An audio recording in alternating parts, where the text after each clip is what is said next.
What is going on, everybody? Bobby Fye and Eric Sheethaber. We're going to be talking through the 6-game NBA slate here on Tuesday night. It's a little old school slate. We actually have all the games on DraftKings because there's only 6, and there's some gaps and some serious late swapping possibilities and some serious information that hopefully we'll find out before then, but we don't know for sure if we will. And yeah, it's like crazy. You have like Wemby is out, and then it's possible that Luka and Jokic are out. It's possible they both play. I mean, like it's kind of crazy. Mm-hmm. Tricky one to certainly analyze from a first look, but we're going to do our best for the first look, and then we will be live at 6 Eastern and go over the rest of the slate. Sheiks, great night last night for you, and you get the showdowns. The showdown vibes just keep on coming for it's actually pretty funny. So, if you look at my post in the Discord channel on Sunday night, I posted my NBA wins right from the day. Yeah, and my comment was F football.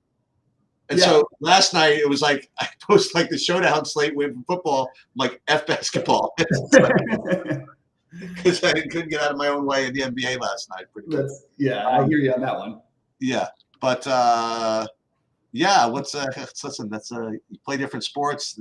Put yourself in a position to always get there somehow. But yeah, so ready to. And again, sorry I couldn't make it for the live thing at 6. Oh no. I was just jammed in traffic, and I did all my lineups in like 15 minutes. Maybe not the greatest idea in the world, but that's what we ended up. Hey, whatever works. I'll take it, man. I don't care if I do it in 2 minutes. Just I'd love to get one of those wins. I suppose. So we're gonna try to figure it out tonight. And I have been playing a lot more around with the optimizer and with the Saberson builder and everything. I feel like I'm getting more of the hang of it now. And one thing I've realized, just for those people out there, because I've shown a lot of stuff. I'm going to try to start putting a lot less ownership, maybe make 5 or 6 strong takes and sort of run with a little bit of what between that, whether it's your projections or Goldies. Because I think sometimes I've gotten myself into trouble, especially as it applies to late swap, when I have too much ownership on too many different players. It just confuses the whole thing. Just so much of the late swap stuff. I think it's such a hard sport. Yep, it really is. But we're gonna keep going for it anyway. Yeah, we're gonna talk because the Sunday night I was like I threaded the needle really, really nicely Sunday night. I was live in the alley-oop, and never really for first. Yeah. And then I had like a big lineup in the fadeaway that was like holding second, and it was funny because I needed at the same time. Like, and this is why, by the way, I was really lasered into what they were doing with Cat's minutes, because in the alley-oop on Sunday, I needed Cat, and then in the fadeaway, I needed Cat to not come in the game. You know what I mean? Yeah. So that's what ended up happening. Actually, Cat didn't come in the game, so I somehow held that second in the fadeaway, which was more important than the alley-oop, because the alley-oop was only like 10K for first. Right. And I wasn't getting first anyway. But you know who won? Our friend Tom won that one, by the way. Oh, okay. Well, good for him. Yeah, exactly. He needs it. So that was that. Last night was just nothing. So you ready to ready to get moving? Yeah, we'll get after it. And starting with probably the best real game. I mean, I know they've played it so far this year, but you got a team 15-0 here playing in Boston. 15-0, and still an underdog, which I think is totally reasonable in considering the matchup. But it's weird to see a team 15-0 with a 5.5 point dog, no matter what. So what are you getting to here? Because I'm seeing at health that like both these teams can get there, but nobody's really jumping off the page for me. At health, I probably don't play much of anything here, but there's stuff that's live. You know, you have LeVert questionable, Pritchard questionable, Okoro. So there are guys that are questionable that can do stuff. You know, like if Pritchard is out, maybe I don't know, Hauser. I'm just guessing, or the Niketa or whatever, like guys like that. Maybe just gets a little more. Cleveland, if I don't know what else. If Cleveland, those guys are, if LeVert is out, I guess. Just maybe more to Mitchell and more Jerome, maybe. Yeah, it could be Jerome. I think if both Okoro and LeVert are out, I think Sam Merrill is in play if he's a go tonight. But I don't know that for sure he is. He's questionable, I believe, too. Yeah. Yeah, I mean, good real life game could be a preview or something, you know, and But I'm probably off of most of it. Yeah, me too. And if I had to make it, I think playing stars in games that no matter what you could say, these guys play so many games, 82 games. I really think the NBA would be a better product if they played 70 a season. But I really think that like playing, maybe going out of your way to try to play one of Jason Brown or Jason Tatum or Jaylen Brown, that's the only thing I have at full strength. And then maybe either Mitchell or Garland, preferably Mitchell for me. But those would be the ones. Although point per dollar wise doesn't look great, we just see what happens in these kind of real competitive games where you're getting your best effort. And usually those guys tend to take over and have a lot higher usage rates. So those would be the 3 plays I'd consider. All right, Charlotte and Brooklyn. What do you got? I mean, I guess LaMelo's always in play, but I mean, certainly you have to pay for it. Value stuff, you got Grant Williams 4,800 is not the end of the world, I guess, but not too much else from Charlotte. Brooklyn, I mean, listen, you have a slate where right now Dorian Finney-Smith is the top point per dollar play. So I mean, I don't even know what to make of that. Right. It's fine. He'll get minutes and probably not have much of a ceiling and be owned somewhat. So I mean, he's probably going to slide into some lineups. It's the way it is. Hey, there it is. Ben Simmons, 4,700. Center only. Yeah. Anyway, he's showing up as a good point per dollar play. I'll let you talk to me about that one. This is all because what's called Claxton is out. Yeah. So then there's also Dennis Schroeder, 6,100 looks pretty decent. So yeah, that's pretty much all I have from this game. Yeah, on the Charlotte side, I'm having a hard time. I actually think Miles Bridges or LaMelo are totally reasonable here. It's just a matter of who you want, what you want to play them over guys a little bit later. It's been pretty crazy. LaMelo is like. He's having an incredible year. Very consistent. Hasn't really broken that in terms of DFS. We haven't really seen those insane 75 plus performances, but the guy just gets over 50 every single night, so you got to consider him. And the matchup's good enough. But I think Bridges is probably the one who stands out. And then you can consider Cody Martin, but it's one of those plays that the Cody Martin value is going to look like nothing later on today probably. But as of right now, he's a guy that showed up when I ran some things early. I like the Schroeder idea. I like the Cam Thomas, and I like Ben Simmons, who I think is just consistently underprojected.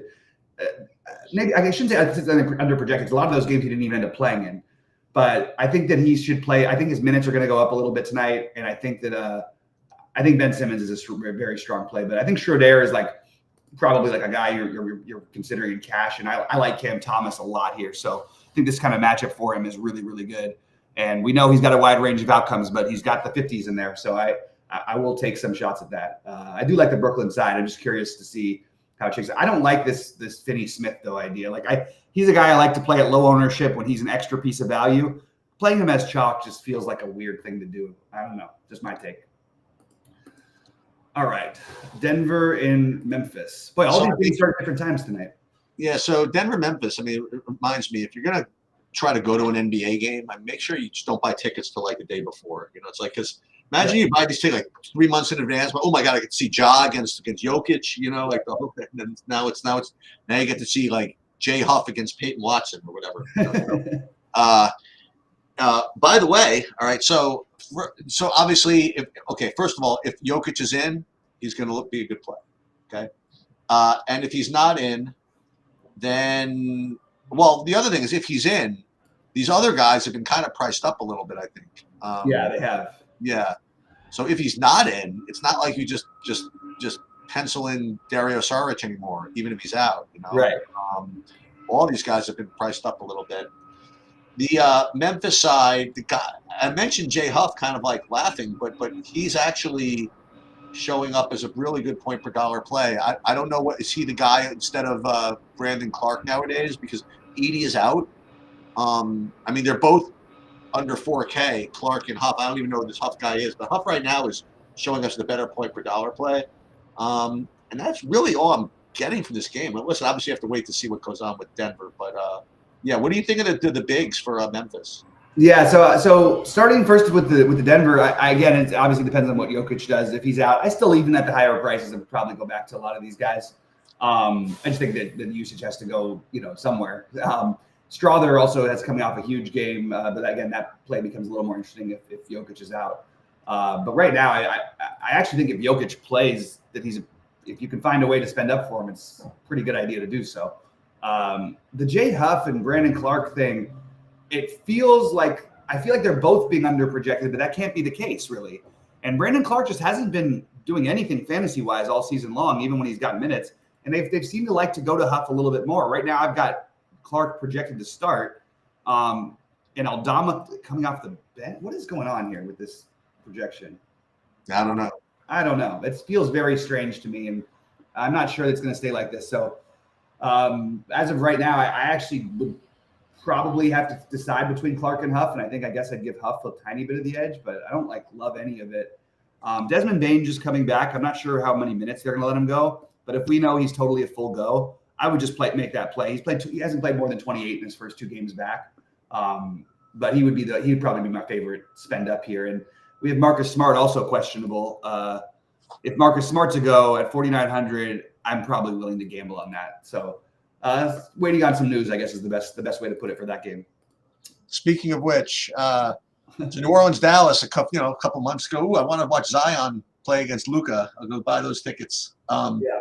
And what you're getting is this is one hell of a New Orleans crew here tonight. So Zion is out, Herb Jones is out, Murray remains out, McCollum remains out, Alvarado remains out, Hawkins remains out. I mean, it's actually pretty cool that Brandon Ingram is a full 9,300. Yeah, because that's really probably what he should be. Yeah. I mean, you first look at it, you're like, oh my God, Brandon Ingram 9,300, but who else is going to do anything from this team? So there's him, there's Trey Murphy, and just whatever else can get them through the game, I guess. I mean, Brandon Boston, it's kind of clever that he's at 6,800 as well, but the usage have to go somewhere. So I don't know. I'll wait to hear what you have to say about this. And on Dallas, okay. I mean, Dallas, the thing is, if Luka plays, they're going to be like a 17-point favorite, I think. Right. Something like that. So I don't know what to make of that. If he's out, then Kyrie again. Maybe we can go back to your PJ Washington idea. Yeah, that was quite the thing. Look at that. Only 2 fantasy points a minute. It's like he was like 0.2% owned or something like that. 10 for 10 from the line, 17 rebounds. Suffice it to say, we're not going to model for that. No. But I don't know. I didn't particularly think Hardy was particularly amazing. The other guy that I had, by the way, that I was sweating. So again, and this is like a shout out to Petty Theft and to you also, like people that if you watch the games, you're just kind of a better DFS player for it, Mm-hmm. And so I was watching like a bunch of this game because again I was trying to thread the needle in a couple of lineups and stuff, and I had the Quentin Grimes in I think the 555 or whatever it is, whatever I had him in, and that guy does nothing. I mean, like he started and he literally does nothing. He stands in the corner and okay, if he gets the ball completely wide open somehow, he'll take a 3. Yeah.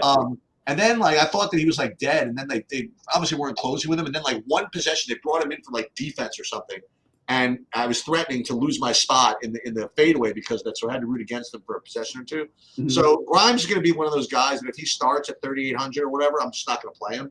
You know what I mean? It just doesn't have that time. I just was watching it, and I just don't feel like playing a guy like that anymore. That's pretty much all I have to say about this game until we get news. Yeah, I would be worried. I mean, just going off the Vegas line, I'm going to assume more likely than not that Luka's playing. But again, it doesn't. That's early in the day, and I really can't tell. I couldn't tell really with the Denver side. Denver, I would lean more towards Jokic not playing, considering they're 4-point underdogs to a banged up Grizzlies team. I don't think they would be 4-point underdogs if Jokic was healthy. But back to this one. Trey Murphy, I think, is by far the best play in this game, especially on the New Orleans side for sure. But they're bumping his minutes back up. Trey Murphy is going to be I think he's so talented, and they finally got him up to the 30 minutes in his last game, and I am very happy to eat that chalk. It's a guy I'll make a core play for sure today. He's my favorite play on the New Orleans side, and I actually think that Ingram's an interesting conversation of whether you can go back to him.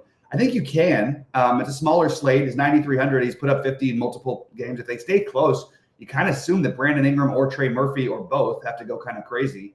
So those are the only two I really showing up for me from New Orleans. But for Dallas, I'm on the if Luka plays, I'd like to play Luka. And if Luka doesn't play, I will have to find something else here. I know that the thing with Hardy is it's very specific, but this feels like the kind of game that could get a little wonky, and maybe you do get the extra run from him.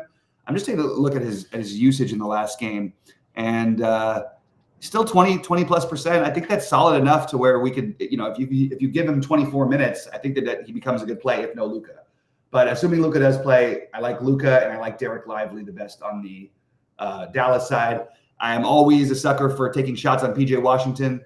And the other night, I told you it was my weird feeling on Sunday, and obviously it came through. I can't promise that kind of thing is going to happen again. That was a revenge matchup too, and a lot of stuff. I think that Lively and Luka are pretty much the only main plays I have here, and I think Lively at 4,400 is just cheap enough to where, yeah, you're going to end up with some 20s in there or whatever, but there's plenty of upside for him. I think you kind of want to do this. So I actually have both Luka and Lively as core plays today, but that will change depending on what value we get later today. All right, OKC against the Wemby-less San Antonio team. Okay, so I'm looking at Aaron Wiggins, 4,400 with a 24.76 point projection and 30% ownership. I pass. I don't know. I mean, I'm not going to intentionally pass, I guess, but I'd love to just not have to play that, you know, and I'd love to not have to play Dorian Finney-Smith, So we're gonna see. In a real sick way, I'd rather play like Ben Simmons. I think 4,700. That's kind of disgusting too. But Lou Dort 4,800. Yeah, it's another one. Looks kind of okay.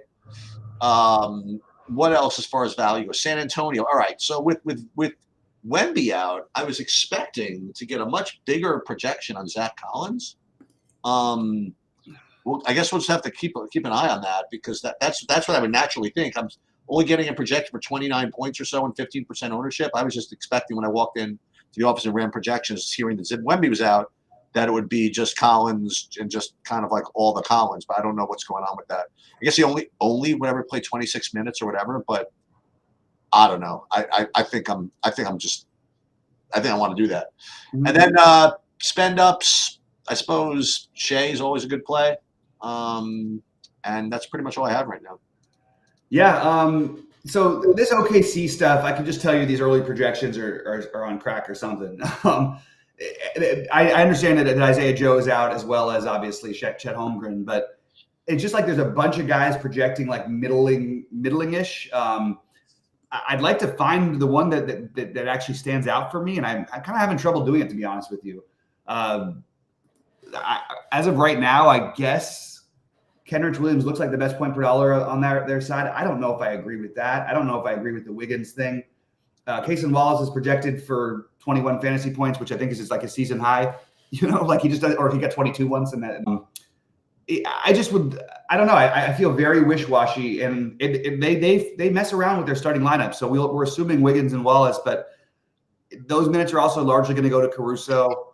It's not a game where they should have to put their foot all the way down, but you never know in the NBA. One guy who I did think was interesting is if he gets no ownership, AJ Mitchell might be the one to gamble on, or that I would take a gamble on. He was projecting really well. He was showing up, and he was 40% owned on Friday, I believe. And he played 22 minutes, had 16 fantasy points. Now, his minutes are not that different from the rest of these guys. They've got a bunch of guys playing 20 minutes, and then Shea and Jalen Williams playing full minutes. And then those guys are both priced up a lot. So again, OKC, I'm going to have at least try to figure out some sort of an idea. But my thinking is sort of try to play the other value that's going to be lower owned, rather than these obvious value plays like Kenrich, Lou Dort. Lou Dort I'm okay with, but Wiggins, White Wallace, I'm okay with all these guys. None of them seem like this lock play that I feel really good about, and they're all projected to be the same amount of ownership. I just can't see that happening. Maybe it's a time to play a little bit of Caruso. But AJ Mitchell was my sneaky one over there. I like Collins. I disagree with the projection as well. I think that it's again OKC will with no Chet. They definitely no Chet and no what's his name, the old Nick guy.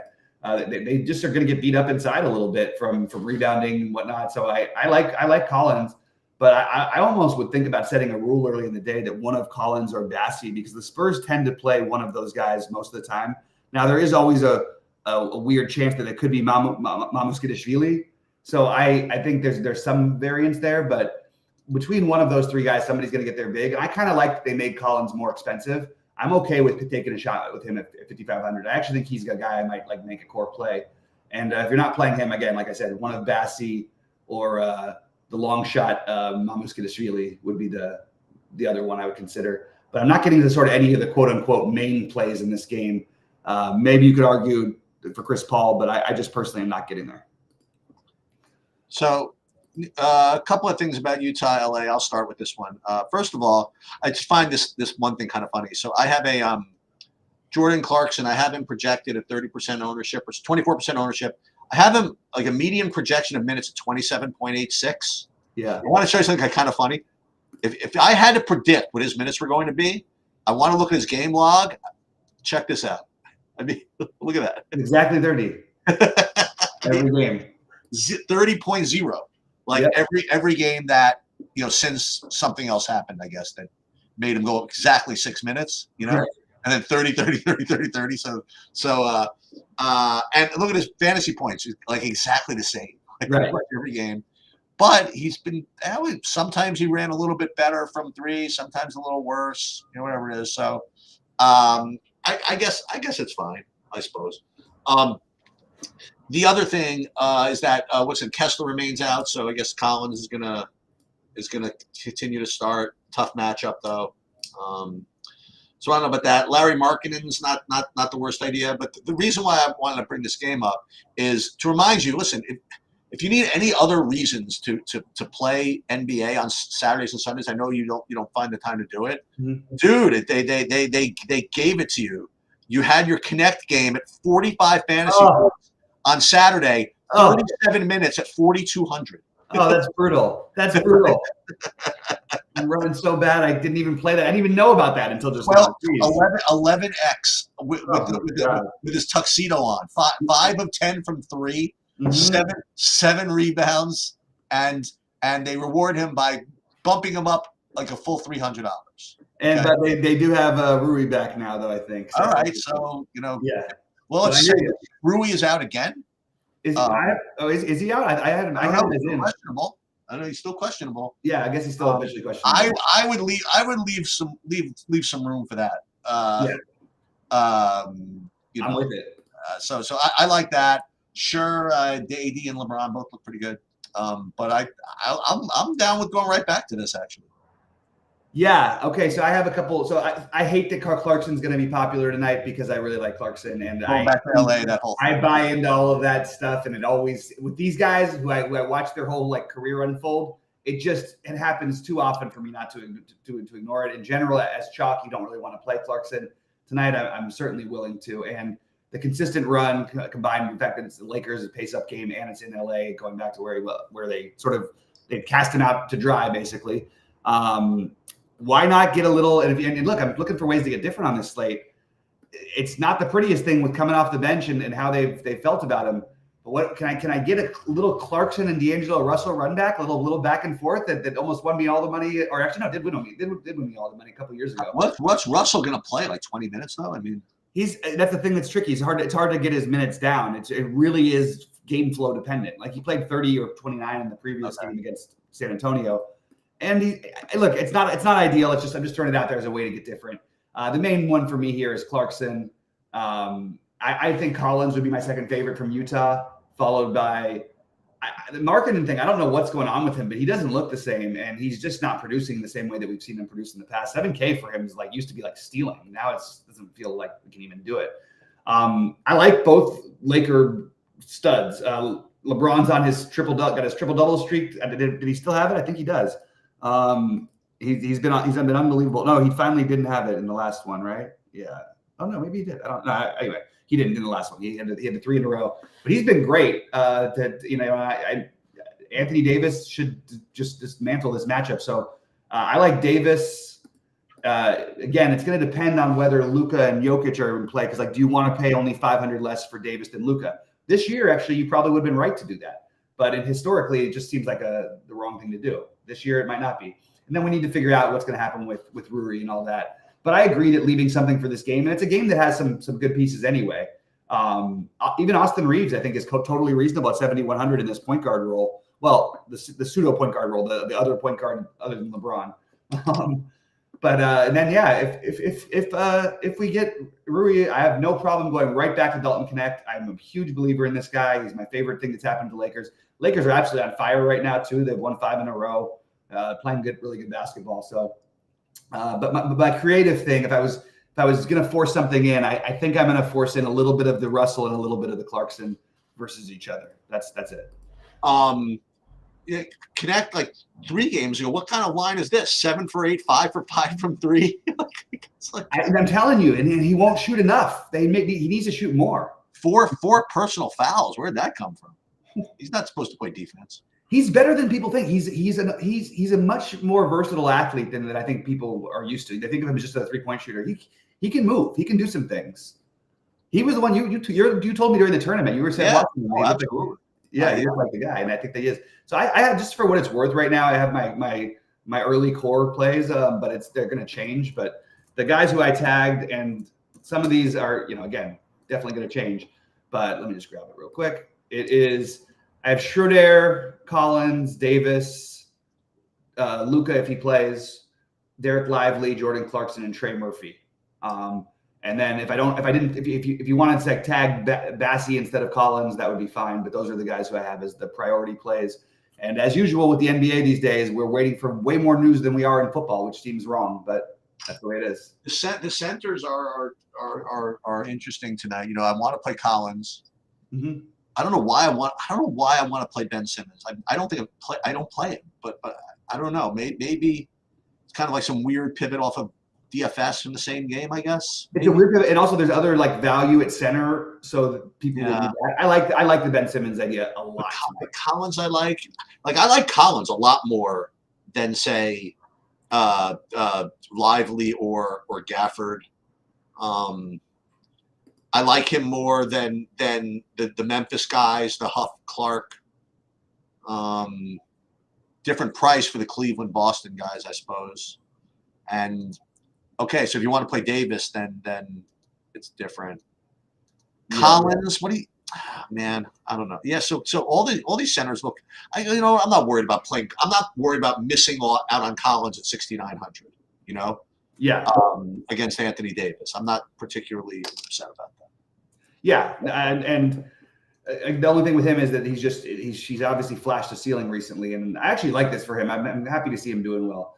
But I guess if you're going to be contrarian tonight in terms of spend ups, I think that I want to go back to that. I think that playing like Mitchell and then Tatum or Mitchell and Brown might be an interesting, just a different type of build than what most people are doing. Tell you what else, Jalen Williams is a good play too. I forgot. He's great.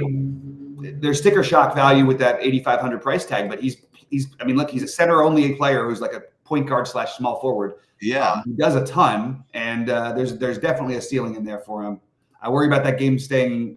Well, it's in San Antonio at least, but I do worry a little bit about staying close. What's New Orleans going to do as far as their centers go? I mean, they're just trying to survive the game, I guess. But they play Missy at center anyway. So his minutes, you could argue even for him as a play, but his minutes are pretty much the one. Then you go to Robinson Earl would be the other one. Well, I'm not playing Simmons. Wait, so don't write it off so quickly. There's upside there. I want him to show 30 like one game. I think he put up 37 one game. Maybe this is the time. Maybe like all those Saberson Clowney projections from the last 4 weeks finally hit. Maybe they finally play him and he outlasts all these other guys. I don't know. I mean, what's going to happen is one of these days he's going to play 32 minutes and end up with 60 fantasy points or something crazy. And Keta 33 minutes in his last game, huh? Yeah, the production is rough. Yeah, 33 minutes, 27 points. That's not the best. Yeah. At that position. But it's a fun little. Wait. Do you know who's really putting up numbers? By the way, I don't know if you noticed this last night. Freaking Jakob Poeltl is just murdering people. Oh, absolutely. Yeah, I played him last night too. Oh, did you? It didn't help me enough, but he had like 35 at like the half, I think. Yeah, he's been awesome. He's always been good like that, and they never really like committed to him. But I mean, that it's a bad team, so they kind of have no choice. But he and actually Barrett was great too for me last night in that one. I had a lot of stuff going on. But I did want to throw out one thing. We had a little thing in Discord about it. I am so blown away by how good I think that Franz Wagner is. Like, I think he's going to be a top 20 player. Like, that's how far I've gone with this. I think he's really, really good. And since Paolo's left, they've won every single game. They haven't lost once, and they've murdered most people, and including winning on the road last night in Phoenix, not murdering them, but I just think that Franz Wagner, man, every time we play him and he's under 10K, I'm just gonna keep he's gonna be like 30% of my lineups minimum, no matter what's happening. He's been awesome. All right. Well, good luck to everybody. We'll see you live at 6 Eastern. Yeah. 6 o'clock. Is that what you want? Yeah.